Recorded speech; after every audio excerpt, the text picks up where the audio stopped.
안녕하십니까, 알림이 황희두입니다. 영상 시작에 앞서 구독, 좋아요, 알림 설정 미리 부탁드립니다. 날이 가면 갈수록 스스로 벼랑 끝으로 걸어가는 듯한 오세훈 씨의 막말이 또 터졌습니다.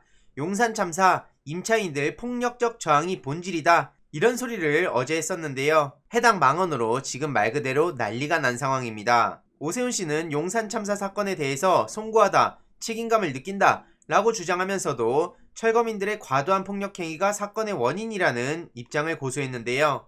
한마디로 형식적으로 송구하다는 입장을 밝히고는 있지만, 그건 근데 철거민들의 과도한 폭력행위 때문에 어쩔 수 없었던 건데 뭐 이런 얘기 아닙니까? 당연히 이건 반성적 인식이 결여된 게 아니냐는 비판을 받을 수밖에 없는 건데요.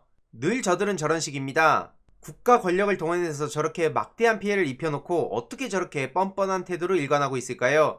그리고 당시에 조문도 갖고 당사자들도 만났다라고 강조했는데, 그러면 본인들의 잘못이 저렇게 덮이는 겁니까? 이에 네티즌들은 오세훈이 시장되면 용산 참사 또 벌어지고 사람들 또 죽겠네, 뭔 인식이 저따위냐, 오세훈 저 민낯을 똑똑히 봐라, 자기 편 아닌 시민들은 중증 치매 개돼지 취급할 것이다, 오세훈의 경고, 임차인들 저항하면 목숨이 위험할 수 있다, 어떠한 이유를 막론하고 오세훈 씨는 입이 닳도록 사과를 해도 많은 비판을 받을 수밖에 없는 짓을 벌인 겁니다. 그럼에도 불구하고 저렇게 본질은 저들의 폭력적 행위였다 라고 주장하고 있는데, 시민들 무서워서 살겠습니까? 게다가 강호순 사건을 활용해서 용산 참사 덮으려고 했던 게 바로 지난 MB 청와대입니다.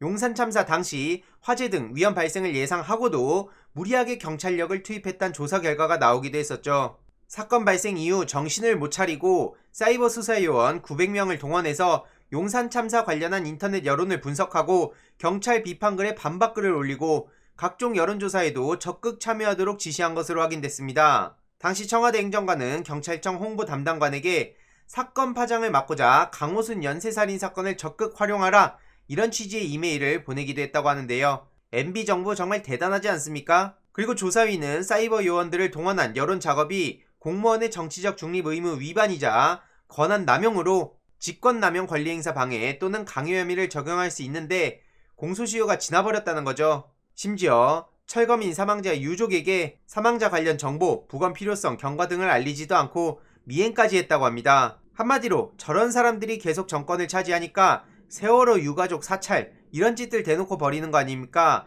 일베 동원해서 세월호 이자 여론 퍼뜨리고, 저런 사람들이 국가 권력을 차지하게 되면 어떤 일들이 벌어지는지 우리는 너무나 뼈저리게 경험했습니다. 그런 사람들의 퀴즈들이 지금 나와갖고 지자체 장을 한다는데 이게 말이 되는 겁니까? 경찰이 조직적으로 온오프라인 여론을 조성하는 활동을 하는 게 맞는 겁니까? 용산 참사 진상규명위원회는 6명의 시민이 하루아침에 죽었는데 막개발 폭력, 오세훈 후보가 용산 참사의 책임자고 즉각 사퇴해야 한다, 이런 오세훈 씨의 본질 왜곡 막말에 대한 용산 참사 유가족과 피해자 입장입니다. 정말 아이러니한 것은 이들의 막대한 피해, 가슴에 대못을 박는 발언들에 대해선 왜 2차 가해란 얘기 안 합니까? 오세훈 씨 당시 서울시장이었고요. 당시 청와대 홍보기획관이 박형준 아닙니까? 2008년 6월에 청와대 홍보기획관에 임명되고 2009년 2월에 청와대 홍보기획관실에선 용산 사태 확산에 대응하기 위해서 저렇게 강호순 사건 그리고 군포 연쇄살인 사건을 적극 홍보하라며 시선 돌리기를 시도했었죠. 오죽하면 오세훈 씨의 용산 참사 관련 망언에 대해서 민주노총에서는 이렇게 논평을 남겼습니다. 욕도 아깝다. 무슨 설명이 더 필요할까요? 이에 민주당에서는 사퇴를 요구하고 있는 상황입니다. 당연한 거죠. 저런 사람이 지금 서울시장으로 다시 나와갖고 표를 달라고 하고 있는 게 말이 되는 겁니까? 반성도 심지어 하고 있지도 않고 피해자들 탓을 하고 있는 게 말이 되냐고요.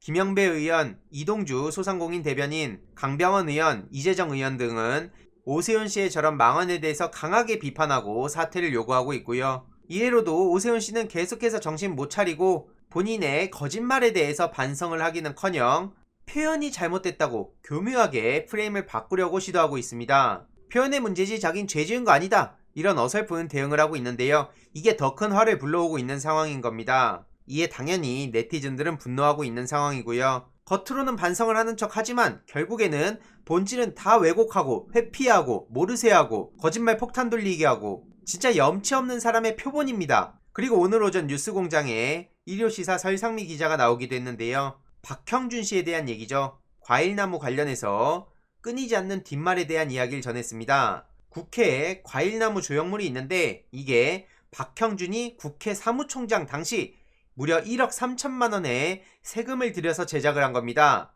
그리고 그걸 제작하고 설치한 작가가 박형준 아내와 인연이 있다는 거죠.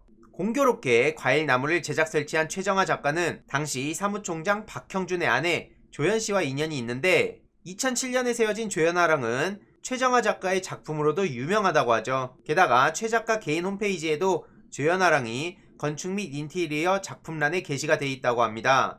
그 문제의 흉물이라 불리는 과일나무가 바로 이겁니다. 지금 박형준 씨는 여기에 대해서 응답을 안 하고 있다고 하는데요. 문제는 이뿐만이 아니죠. 국정원 정보보고는 받았었다며 미묘하게 말바꾸기를 해서 이것도 또 많은 비판이 이어지고 있습니다. 여태까지 계속 모르쇠로 일관해오다가 국정원 정보보고 받은 적은 있는데 사찰은 아니다, 이런 식으로 교묘하게 말바꾸기를 하고 있는 거죠. 사람들을 바보로 합니까? 분명 계속해서 이명박 정부 국정원 불법 사찰에 대해서 자기는 본 적도 들은 적도 없다고 계속해서 우겼지 않습니까? 그런데 갑자기 말이 바뀐 거죠. 계속해서 지금 문제가 터지고 빠져나갈 수도 없는 구멍이 생겨나니까 이제 와서 모른 척은 할 수 없겠다 생각을 하고 저렇게 말 바꾸기를 시도하는 거죠.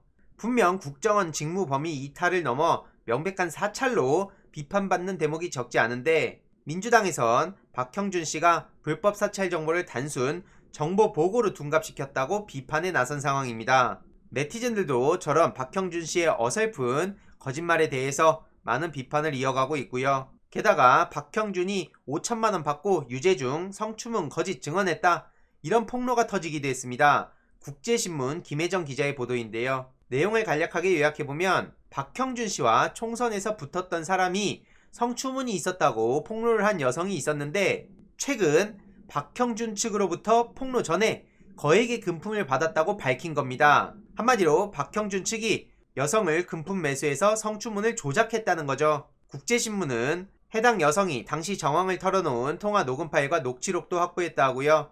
녹취록에는 5천만 원 받고 거짓말한 거다, 돈 받았기 때문에 거짓말했다, 박형준 때문에 라고 주장을 하고 있습니다. 정말 어마어마하죠. 이런 상황에 박형준 허위 재산 신고 조사는 선관위에서 셀프 중단했다고 해서 이건 또 논란이 이어지고 있는데요.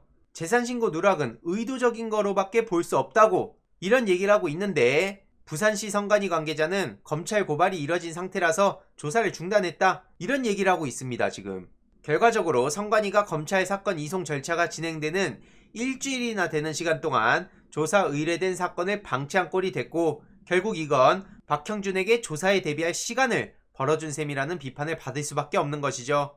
정말 까도 양파처럼 계속 나오는 이명박 퀴즈, 오세훈, 박형준, 이들이 저렇게 뻔뻔한 낯짝을 들고 시민들한테 표를 달라고 하고 있습니다. 그런데 당선이 되고 나면 또 어떻게 될까요? 정말 황당해서 뭐라 말이 안 나올 지경입니다. 내일부터 4월 2일 3일 사전투표일이죠. 서울 박영선, 부산 김영춘 주위에 널리 알려주시고 힘을 합쳐주시길 바랍니다. 이번 내용도 유익했다면 구독, 좋아요, 알림 설정, 멤버십 가입 정말 큰 힘이 된다는 점 말씀드리고 싶습니다. 이번 내용도 주위에 널리 공유 부탁드립니다.